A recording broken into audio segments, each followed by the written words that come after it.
Petugas dari Dinas Kelautan dan Perikanan Aceh Singkil berhasil menemukan Jasman, seorang nelayan yang sebelumnya dikabarkan hanyut di laut setelah perahunya terhempas ombak. Saat ditemukan, kondisi Jasman mulai lemas dan mulai tak sadarkan diri. Korban ditemukan terapung dengan memegang pada sepotong kayu. Korban juga mengalami dehidrasi dan kelaparan.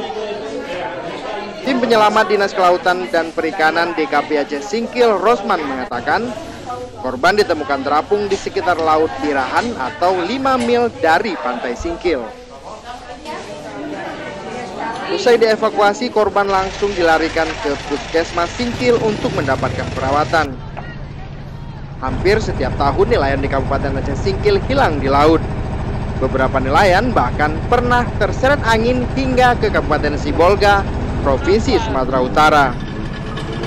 Dari Aceh Singkil, Jakartawan melaporkan untuk Aceh Video.